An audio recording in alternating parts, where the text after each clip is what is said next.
So, as I mentioned earlier this evening, and I'm going to just do a little introduction to tonight's program, when we were thinking about different ways of observing the 50th anniversary, it became obvious that there are many ways to observe an anniversary. And for us as a synagogue, we thought using the Friday nights throughout the year would give us an opportunity to touch different parts of who we are. Obviously, there will be some big events. We're planning a huge concert gala event in December to end the year. And we're having an event on June 4th, which is going to be an all-day event here at the synagogue, kind of an open house with different programs all day long, celebrating different things. But each month for the year, as I said, we are going to be doing a book party, a little bit of book club, using Rabbi Cohen's book, which is of the 40th. And of course, the last chapter, which will be December, is entitled in the book, Building Toward Our Future. And when she wrote that book 10 years ago, and the book was published for our 40th anniversary, that chapter was all about building this space. And it was just when we had bought the space, and we had blueprints for it, but we had not yet even begun the building. So for us in December, the Building the Future obviously has a different meaning to it. So we'll be exploring that then. But the idea is throughout the month, we're going to be exploring that chapter of the book. So if you're on social media, you'll see throughout the month on social media, we're going to be putting different things up from the chapter. And I've invited people to speak who are mentioned in the chapter. So what a great book club, huh? You get to actually hear from some of the people who are mentioned. We'll talk about some of the people who are, of course, no longer alive. We will not be able to cover every aspect in every week, of course, okay? So just, you know what I mean, put that away. But we're going to choose to look at different elements, and hopefully over the course of the year, we'll have touched on a lot of them. Many of the chapters are in themes like AIDS and not chronological. And for that chapter, I've invited Bill Hibscher to be interviewed. Again, I'm trying to do a lot of intergenerational discussions. Our cantor, Sam Rosen, will interview Bill Hibscher about AIDS and the period of AIDS. So that's going to be February. But next month, on the anniversary service itself, I've invited Jessica Balk and Max Linder, the chairs of our Alena group, to interview the past presidents about different elements after the service. But tonight, we're looking at chapter 1. And I do want to acknowledge Marcia Melnick. Is Susan here? Susan was here. Marcia Melnick and Susan Meyer. Well, Ayelet Cohen is the author of the book. Marcia and Susan really were the creators of the book, were the editors, not just the editors, they were the packagers, the editors. They worked with Ayelet very, very, very, very closely, going through archives, finding things, tracking people down to interview, all of those things, really kind of like the producer, and then found the designer, worked with the designer, and then designed this gorgeous, beautiful book. And the printer, you found the printer, you did everything. Marcia and Susan, well, Rabbi Ayelet Cohen is the author. Marcia and Susan really are responsible for this book more than anybody else at CBST. So we owe them just huge gratitude, and hopefully we'll get to hear from them during the year. But now, 8:30, we are going to begin this program. It'll be about 45 minutes, and it's going to be questions. And I've invited, again, in this intergenerational concept, I've invited Adam and Aliza to study the chapter and to prepare some questions that they, from their perspectives, have of Saul Zalkin, Regina Linder, and Lou Rittmaster. They were chosen because they're all a part of chapter 1. It doesn't mean we're not starting at 1973 and just going to 20, what year is this, 2020? 2020, what is it, 2023? But this chapter does talk about a lot of the formative issues with not just the forming of the synagogue, but in many of the issues of the first generations. And you really have to say generations because it happened very fast. So with that, I'm going to turn it over to Adam Graubart and Aliza Schwartz to be our interviewers for tonight's program. And if there's time at the end, we'll open it up for audience questions. Thanks, Rabbi Kleinbaum. Saul, Regina, Lou, we're so excited to get to learn from you. This is really a cool book club where you get to read about people and then run an interview session. That's amazing. Before we start, I just want to visibilize in the room and on Zoom, in the Zoom room, people who are not the three people on this panel, but who also have stories of your own from the early time at CBST. Just raise your hand just so we can see who in the room. Yeah, a lot of people. So thank you. That's amazing. I'm personally very excited to keep learning throughout this whole year from all of you. Yeah, and we're going to start with, this is a question for all three of you. Everybody has their own CBST origin story. You may recall, if you read chapter 1, that Michael Levine heard about CBST from a friend who saw a flyer about the gay synagogue in a pornography shop in the West Village. So, Saul, Regina, Lou, what is your CBST origin story? How did you hear about the gay synagogue? And what was your first Shabbat experience like? What did it feel like? What did it look like? You can go first, Saul. And let's take, sorry to interrupt you, Saul. Let's just each take 2 minutes. We could spend the whole time telling our origin story, but in the interest of time, 2 minutes for each. So on Grove Street, there is still a piano bar called Marie's Crisis. In my youth, 43 years ago, it was a sing-along bar. The piano player played and everybody sang. Oh, it still is, see? Look at that. Very fun. See? And so I went there, that was my bar, and there were people who were synagogue people, CBST people who were going. We called Connect because we all sang, and they said, Saul, you have to come, Saul, you have to come, week after week after week after week. So that's Simchat Torah. I came in the synagogue's 7th anniversary was that February, so 6.5 years into the synagogue, I came to that Simchat Torah service. So that's how I got here. Thank you. All right, Regina and Lou. Yes, my experience was I was dating Irving, and our first date, he asked me if I wanted to go to this synagogue. So I hadn't been in a synagogue since I was bar mitzvah, I said, sure. So we went, and I don't know, that's what happened. But on the way to synagogue, I want to tell a quick story that about the third time we were going cross town in my Volkswagen Beetle with a luggage rack on top. Irving said, stop the car, stop the car. We're on our way to shul. There was in the trash by the curb, there was a high chest of drawers. And Irving said, pull out the drawers, leave the drawers. We don't want the drawers, just the skeleton. We threw that skeleton, brown wood chest of drawers, on my luggage rack. We brought it to shul. During the week, we gutted it. I think Harvey Berger got his staple gun and crazy glue and put material in the inside.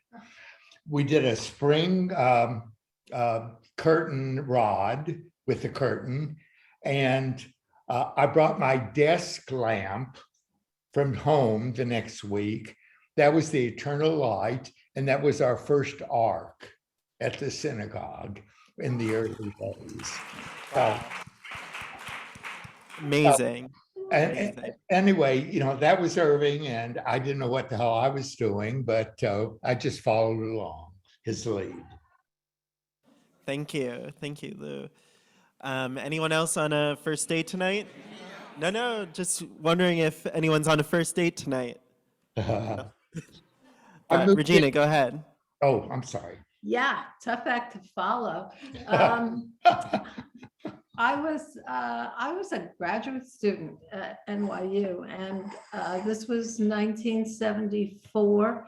There was a tiny article in the back pages of the New York Times, and it talked about a little incipient synagogue in the village, and it described 100 men in yarmulkes. A colleague brought it to me, and I schlepped another colleague of mine who was Jewish and gay, and that my first service was actually Rosh Hashanah, which was at the Church of the Beloved Disciple. Yeah, on 14th on Street. 14th Street.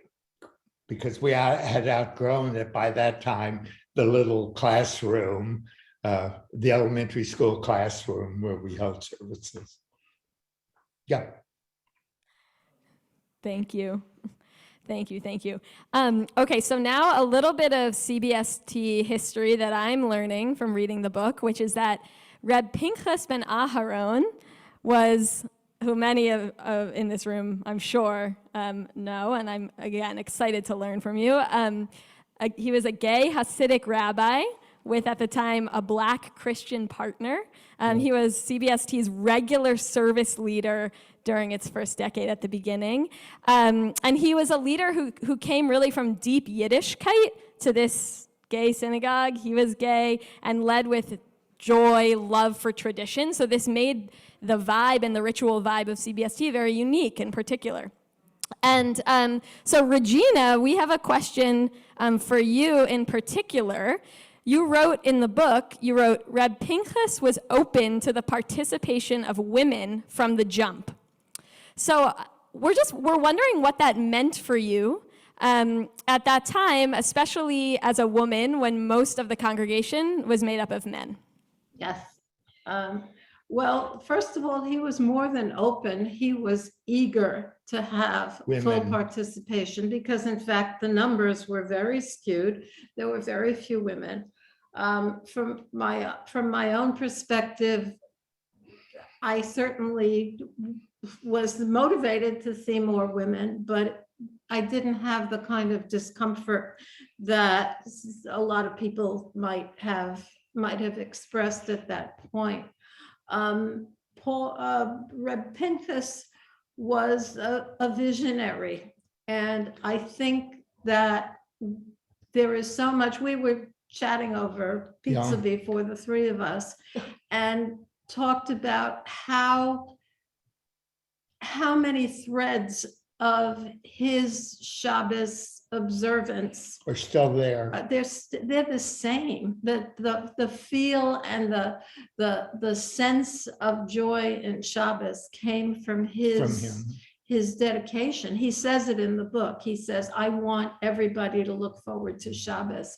And I think that overcame the kind of gender issues. You know, it was a kind of separatist time on both sides of the aisle.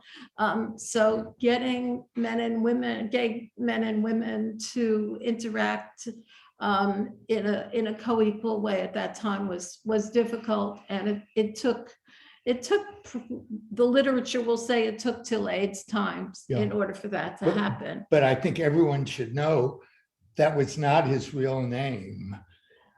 He used a pseudonym, and he didn't want his real name throughout his service with us ever to be known. In 73, a lot of people came to synagogue under pseudonyms. They wouldn't use their real name. They were afraid, back only 50 years ago, to use their real names. They were afraid to lose their jobs or their family would find out. And a lot of people went by pseudonyms, and even Rabbi Pinchas did. That question that you asked of Regina, so move forward a couple of decades when the Religious Committee had established what we now call the traditional egalitarian minyan. And we used to give out aliyot. I think they still do, one person for the aliyah. There was a woman who came to that service every month, and every month I would offer her an aliyah, and she'd say no. And so one day I said, so what's the problem? She said to me, after a whole life of by being told, I'm not good enough. Just because you say I'm good enough doesn't mean I'm good enough. And that issue, I'm sure, I would love to ask the women who are being bemitzvahd what it feels like now to come up after they're not 12. That issue is still an issue. Thanks, Saul. Yeah. Yeah. Thank you to all three of you for that response. In the book, Rabbi Cohen also writes, perhaps the contradictions that Reb Pinchas seemed to embody helped make CBST members feel their own conflicted lives were possible. So this is a question for all three of you. In the 1970s, did each of you feel that your gay and Jewish lives were contradictions or in conflict? And have those feelings evolved over the last 50 years with CBST? I don't quite understand the question. But to go to what Lou was saying, that for many of us, work was work. We were all hidden at work. Well, we thought we were hidden at work. I taught high school, music in the high schools, and I've had students who say, listen, we all knew you were gay. But I didn't have a sign up on the door, and I didn't think I was the most effeminate man in the room either, but they knew. But I didn't make pronouncements, but CBST was comfortable, and is that what you're asking? Yeah. I'm not sure what you're asking. Did you feel that it was possible when you came to the synagogue to be both gay and Jewish? Of course. Yes. Yeah, for me. No. All right. Of course, the contrast is, so when I first my mother was still alive when I first started coming to CBST, so I would stay in Brooklyn for the High Holy Days. And there, even though everybody knew me from birth, but they didn't know me, I didn't tell them I belonged to a synagogue in the village or anything else like that. It took me a long time to even tell my mother, let alone my brother. That's the coming out story that I don't know about your generation. Do you have coming out stories, or is it just this is who I am? I don't know. For most of the people from my generation, it was, oh my God, they're going to sit shiva for me. I knew a man whose family sat shiva for him when he came out to them. Do you remember, Saul, when the whole synagogue in an Oneg, we all decided, because they were young kids, everyone was going to go home and come out to their parents, and they were going to report back the next week. And when they came back the next week, none of the mothers were surprised. The fathers were shocked. And then we got an influx of mothers coming to the synagogue with their sons. Do you remember all that? All right. Regina, did you feel this same conflict? You know, the 70s were very interesting. Stonewall was a real high, and it was very exciting. And in those few years, I mean, it was just a couple of years after Stonewall, there was a kind of celebration. There was a kind of openness. It depends on all of the variables. Did you come from a family where you were gonna be excised, or was there a degree of acceptance? So I think there's a whole lot of variation that goes on. Personally, I was not. I will tell you a story about another member. Many of you will remember Yehuda Berger, who was a leader in our community. In the mid-90s or so, Mike Levine organized a StoryCorps project where many of us recorded StoryCorps interviews. In fact, Rabbi Cohen listened to every one of those interviews in the preparation of the book. I heard Yehuda's in person because we were interviewed the same day. And I expected him to say the usual, you know, I was able to put together my gay and my Jewish, I was able to contribute. He was a tremendously important liturgist as it developed over the years, our Siddur today. What did Yehuda say? He said, when I came to CBST, then I could bench Korim. What does that mean? It means during the high holiday service, during the Aleinu, when the rabbis invite us to prostrate ourselves completely on the ground, Yehuda, who was a middle-aged man at that point, felt that he finally had that entree into Judaism. He was a devoted Jew to be who he was and to participate in that ritual. And when I heard that day, I kind of understood something about CBST that had eluded me up till then. And I think it kind of goes to your question, Adam. Beautiful. Thank you, Regina. This idea that CBST was really the container where these identities could come into their full, not separately, but together. Thank you so much. And to review more of the history of CBST, Reb Pinchas eventually became more traditional and returned to more orthodox spaces, and Rabbi Kleinbaum was not hired until 13 years after that point. So Saul, you, in that interim period, served as chair of the ritual committee, which before Rabbi Kleinbaum made all ritual leadership decisions. Can you tell us about what the process was like when members came from all different religious backgrounds and all these Jews had a lot of opinions? So I wasn't the first chair of the religious committee. Mark Bieber was the first chair. Mark Bieber and Michael Levine, who was chair of the board at the time, decided that instead of looking for another individual, this is the way they would go. And yes, the religious committee was, as the book says, made up of people who filled out a form and explained why they wanted to join. I came from what we would call a conservadox background, and some people came from a very liberal background. And how the religious committee worked, the way the rabbis worked in the Talmud. The rabbis in the Talmud only discussed issues that were real. They never discussed how many angels will dance on the head of a pin. No, they wanted to know, what time do you say the Shema? What time do you do this? So we had somebody from the Kahal who came to us once and said, I grew up, they stood for the Shema. Why don't we stand for the Shema? I don't understand why we don't. So that started a whole discussion that lasted for months. And then what the religious committee decided was, since we always tread the line that said we're not going too far in this direction or too far in that direction, was, if you remember, the service leaders were members of the congregation.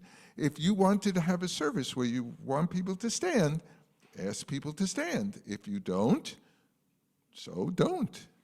Now, for all I know, it's still in the service leaders guidelines somewhere in the archives somewhere. People eventually said, listen, we can't be married. The state of New York won't marry us. But we want a ceremony. We're in a committed relationship. We want a ceremony. Oh, we had rabbis who came to meet with us, but they wouldn't meet at Bethune Street. That was their problem, but we accommodated them. We met at Yehuda's apartment on the Upper West Side. And finally, some rabbi said to us, look, you want ceremony? Make a ceremony. Make a ceremony that's meaningful to you. So we did. We had ceremonies in the space that people wanted. But if you're going to have a Brit Ahava, what happens when you break up? And so a congregant wanted a get. See, listen, they're laughing. But it's real. And so we went to Jack Greenberg, and Jack Greenberg researched what needed to be, created a ceremony, met with them. What became your office? Oh, I'm sorry, you can't see, I'm pointing to the rabbi. The old library, he met with them there, he went through the ceremony, but there he is. Hi, Jack. Hi, Nice to see you. And he met with them there, and they got their get. Anyway, yeah. So that is how the religious committee, of course, I learned as chair from Mark, well, you don't want to know about this, but what happens on the holy days? Who gets an honor? Who doesn't get an honor? Who comes and says to you, you only gave me an ark opening? Me, Saul, thinks that's a great thing. To stand before the ark, I think that's greater than having an aliyah. I do. Mm-hmm. I once had Unis Hana Tokef. I stood before the ark, and I was so moved. Anyway, I'm talking too much. Sorry. No, that was great. Thank you, Saul. And I love the idea that each service leader was able to lead with what they preferred and what they felt was. But Lou or Regina said, this service is Paul Merling's service. Mm-hmm. We expanded the service, but so they used to do, we did the first 3 verses of the Chadudi and the last 3 verses of the Chadudi.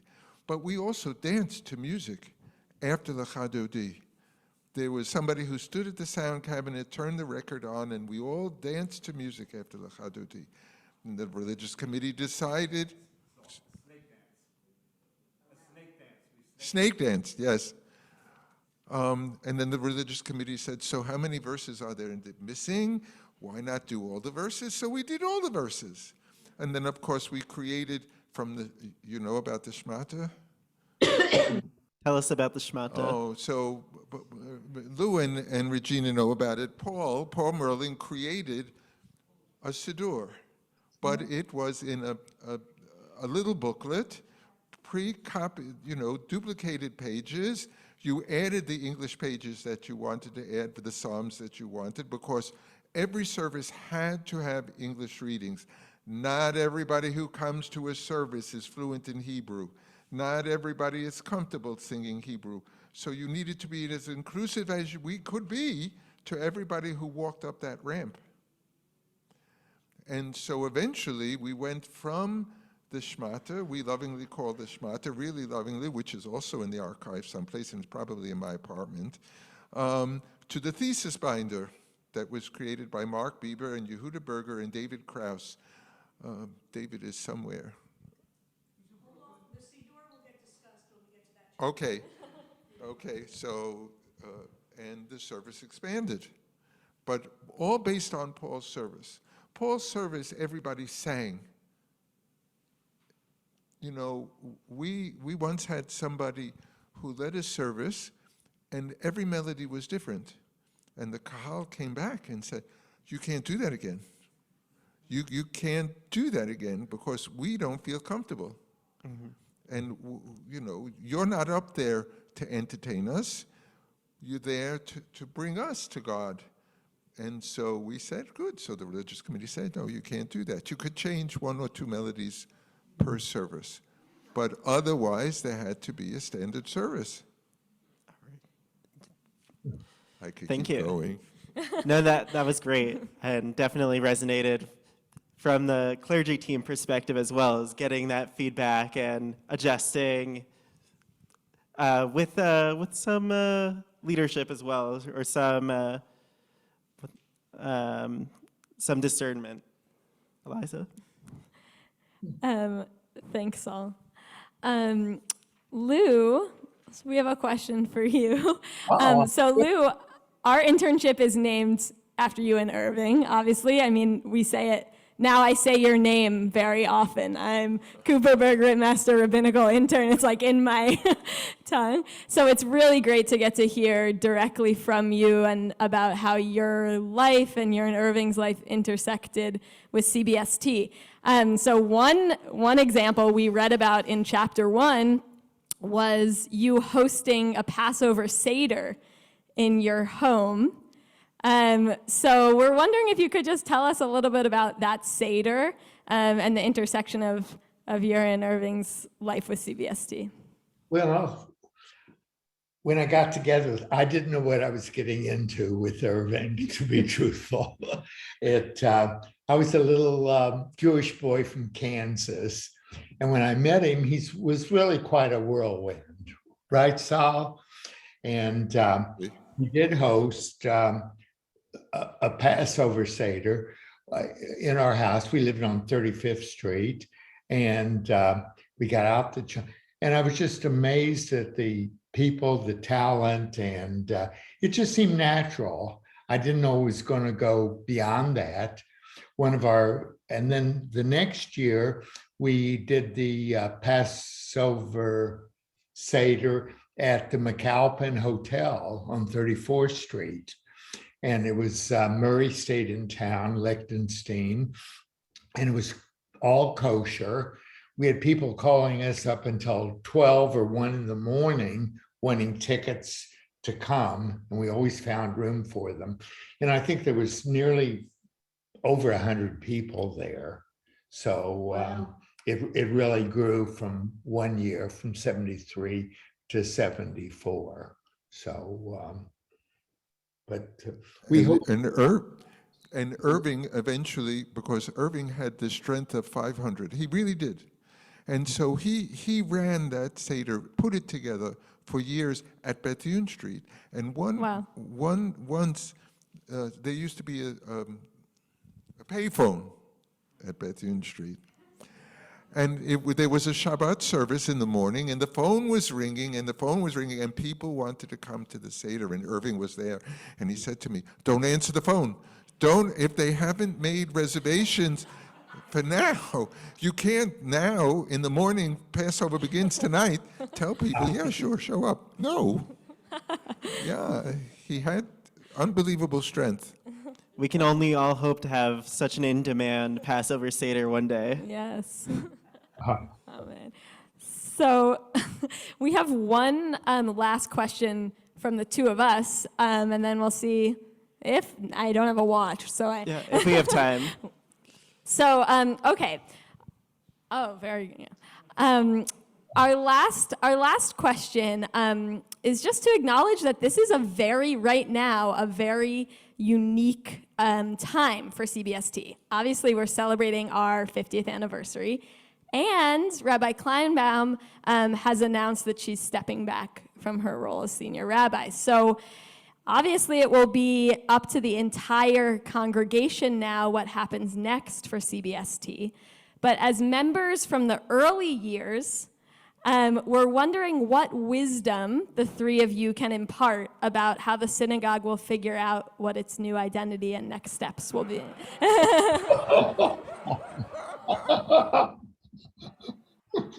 Who wants to tackle that one? Oh, Regina? yeah, you could start. Needless to say, I sit in on many, many meetings. And when Rabbi Kleinbaum made her announcement to the board, which she did just a few days prior to her announcement to the congregation, I recalled my reaction when Reb Pinchas made a similar declaration many years ago, because time went on and he stepped away as our leader. And I was quite convinced at that point that the world would implode and my life would implode and CBST would implode. That experience and the strength of our institution persuades me that that's not what's going to happen, that the strength that we gained from, let's just look at those two leaders, will sustain us in a strong way. And we haven't talked today about, we've talked a lot about the personal. CBST has an impact way beyond the personal. As we all know, we have an impact on the public life in Judaism and in LGBTQ life. And that is going to go on and it's going to have a different look. But I think we go forward with optimism and tremendous gratitude to our leaders. Mm-hmm. I can Thank only you. add that everything she said, and I think it's to our benefit that Rabbi Kleinbaum, that's been there for so many years, she's shaped an organization that will go on without her. and to give her, the organization is strong enough to have new leaders and to proceed. And you have to give Rabbi Kleinbaum the credit, for that. So she set the mark, she set the tone, and thank you. Was something I said or did. But Thanks, Lou. yeah, I think the greatest wisdom, you have no idea what maybe you do because you meet with her, but most of us have no idea of all the things that Rabbi Kleinbaum does. She made a joke about the tree. And I sit and I watch Rabbi Kleinbaum, who sees me on Simchat Torah just standing, and comes to me and says, "You want a Torah? I'll give you a Torah," because she knows I can't march with a Torah anymore. That's past me. Rabbi Kleinbaum, who on Yom Kippur decides the lights need to be moved. And it's not that she tells somebody move the lights. She moves the lights. It's not, yes, she worries about the big details. She worries about the little details. She worries, so is it going to be difficult to find a new rabbi? Yes, it's going to be difficult, but she's not leaving tomorrow. And with her assistance, the Kahal will say, okay, what rabbi are we, all of us, the people my age, the people your age, the people who are only 5 years old and come to, what's it called tomorrow? Limud. Sorry, see, I'm getting old. Who come to Limud. What is it that we need? And a rabbi who will say, I, the rabbi, can work with all of you, because they will have to work with whoever we choose, has to work with all of us, the old ones, the new ones, and the ones yet to be. Thank you so much, all three of you. And it's just such an amazing testament of what you've created. Like, you were really creating something from nothing, from a shopping bag to the sanctuary, and here we are. And now we have the task of continuing to create something from something. And we hope we can honor your legacy alongside you as we continue to do this. Yeah, we've any questions or comments? Yeah, thanks. Thank you, everybody. So we have some time for some brief questions or comments. And again, we're staying in this, basically the first 10 years of CBST. And Lou and Regina, if you have things you want to add, just raise your hand. Jason will let us know. And also this involves, we can open it up to anybody on Zoom who wants to say something or ask a question or make a comment based on these. So will you let me know if anybody on Zoom wants to, Sharon? Okay, great. So anybody here in the room have a question or a comment? And I'm gonna have the microphone so that we can make sure the Zoom folks can hear. I just wanted to say my first time at CBST. Oh, so cool. it was at Bethune, but it was on the ground level. Remember those days? And I had graduated college the year before, and I had a friend, and we were both coming out together, and we figured we have to go to this synagogue. We heard about it, and we were very nervous. We came in the summer, wasn't a lot of people, so we were an opposite sex, gender-conforming young couple. So we got to the door, and Michael Levine said something he would never say now. You do know this is a gay synagogue. We said, oh, yeah, we sat in the back, literally trembling before God, and by the end of the service, I knew I was home. And that was Shep. Thank you so much, Shep. Mark? I go way back. I think I was at one of the very first services. Mark, would you stand up just so the camera sees you? Then Oh, thank you. Okay. My memory is the first time I came, it must have been like maybe the second week. I saw the ad in either the New York Times or the Village Voice, and Harry Mendelson with the shopping bag, and Eugene Berman, I think, and some of the real old timers that got it going. And then my next memories were at Bethune of the Israeli dancing and the friendships I made there. The Oneg was basically Mayim and Hova Nagilim, we would all dance together, and it was a lot of fun, and I made a lot of friendships at that time. So Mark reminds me, so we had Oneg programs after Shabbat, not food. People did poetry, people did it, and during Rabbi Moskowitz's Mishnah class in the fall, we talked about Sukkot. Saul Mizrahi and Jerry Gans, every couple of years, would do the fire and water ceremony that they did in the temple during Sukkot as part of the Oneg program. There were a couple of other hands over here. Anybody on Zoom? Noemi. Given that this is all about intergenerational, I'd like to ask Adam and Aliza, what does CBS represent to the young Jews in the United States, to the young people who want to be rabbis? Were you, did the presence of CBST, encourage you to be rabbis? Great question, Noemi. Turning it around. Excellent. We like that. Yeah, it's a great question. I think it really was touched upon the other day, a few weeks ago when we were in the town hall and we were talking about our vision for the future and our understanding of the present.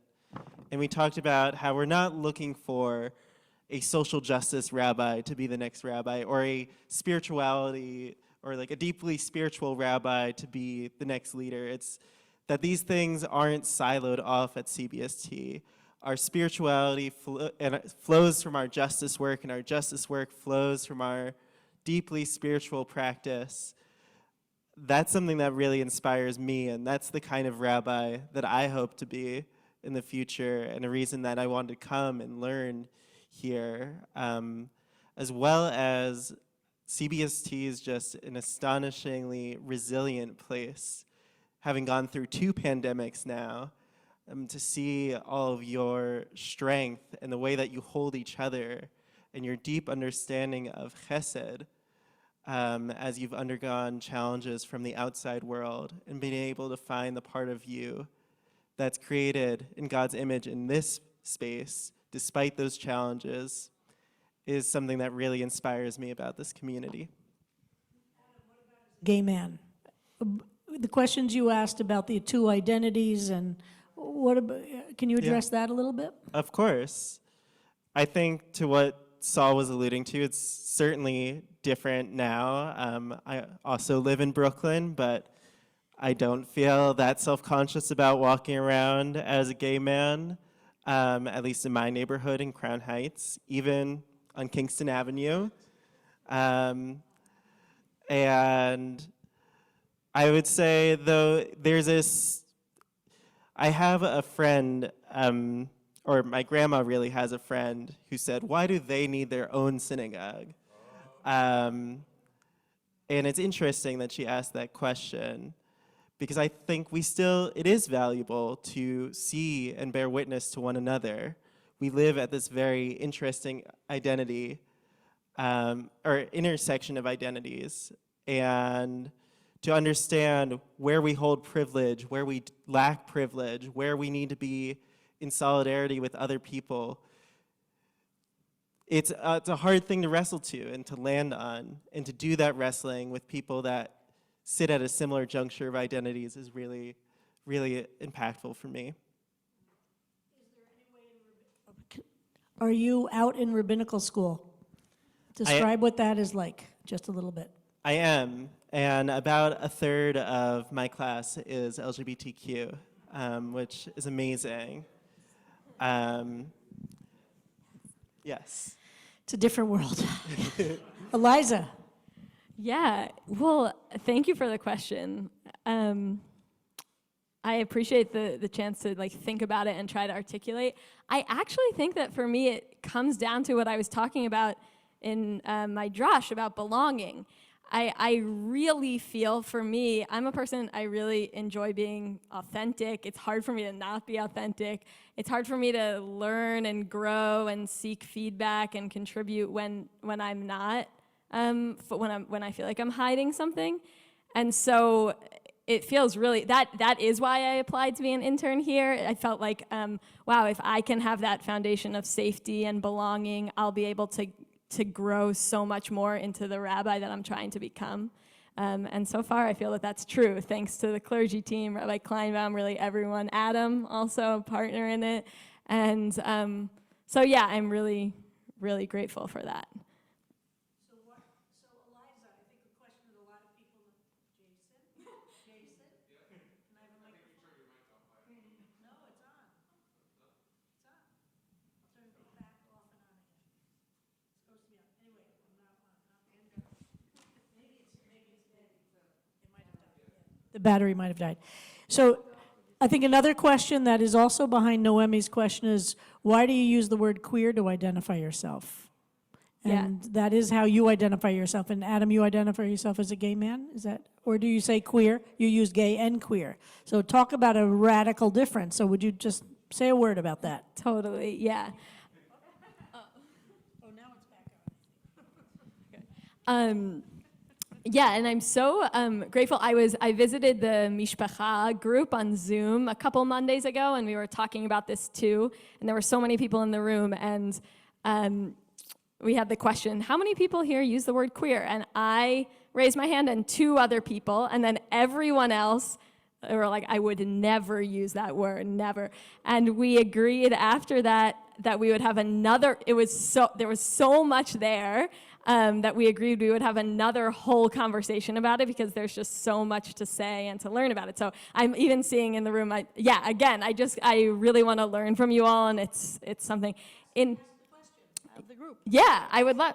I'll say a sentence about mine, and then I'll ask the question. So, I mean, in my community, honestly, it has always been the same. In my community, the word queer has been reclaimed totally, and it has a positive connotation, and it means, when I use it, I think what I mean by it is I'm not straight. And there's also like a political connotation to it. So I'm not straight and I'm politically lefty.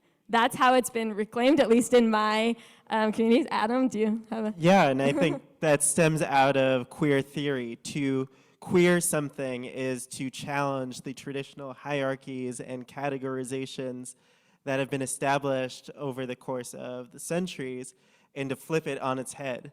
I think of Purim as a queer holiday. That we have to flip everything about our existence on its head, and that's what we're commanded to do on Purim in pursuit of joy.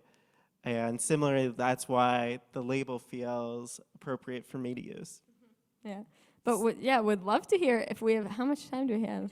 We just have a couple of more minutes, so let's just see if there anybody else has comments or questions from anything. And what about the Zoom room? Rabbi, I have a question in Zoom. Okay. Well, comment. Carl said that he found CBST in 1975 by looking up gay synagogue in the Manhattan white telephone pages. Remember telephone books? Yes, remember them? He walked in, he met the people that you're talking about here, including Saul, and until he moved out of New York, he was at services every Friday night, and then to Marie's Crisis with many members of the congregation to sing until they threw them out. Beautiful. Anybody else? And folks on Zoom can speak if we can control that, but if you can do that, Jason, but no hands up? Okay, any other comments? Let us know, Sharon. Okay, 1 or 2 more comments here. Rick Landman. First, I spoke to Saul Mizrahi today, and he sends everybody his love, and he's going to try to come. I gave him the dates. And the other thing is thing of ageism. My mommy sent me here in April of '73. I was 20. The comment when I came home was, Mom, why do you send me to a shul with nothing but a bunch of old men? They were in their 20s and 30s, and I think some were in their 40s. But it was only men, and I was this little person, and I walked in. We were still at Church of the Holy Apostles in the daycare center area, and I sat in the back on one of those little plastic chairs. My tushy still fit. Beautiful. There was somebody else had a hand up? Question. Okay. Another question from the chat. Okay, let's take a chat and then you're on. Brandy Sarakoff says Eliza's beautiful drash spoke about the importance of belonging. Can the early CBSTers speak to your feelings of belonging at CBST at a time when being your genuine self in most of the world was difficult? So for me, it was easy because I knew people. That, what Rick just said, that issue has always remained that if you didn't know somebody at CBS, well, I'm looking at you and I apologize, Adam. If you didn't know somebody at CBST when you walked through the door, it was very difficult to be here because you sat alone and nobody came over to speak to you because we all had our friends, and we would tell people, join a committee. The best way to get to know people is to join a committee, because remember, we did everything. There were no professionals. We did everything. So join a committee that would do it. Now, I've learned in my years now here is, yeah, I see somebody sitting alone, go over, say hello. See them the next Shabbos, say hello again, and say, my name is Saul, and I'm sorry I forgot your name because I'm old. I blame the masks. That's the. Oh, right. All right, our last comment or question, and then we'll wrap it up. I simply wanted to say, as a foreigner, Let me just hold this so you can I can speak. Oh, no. The Zoom won't hear you. Oh, okay. As a foreigner, this experience of being at CBST is an absolute miracle.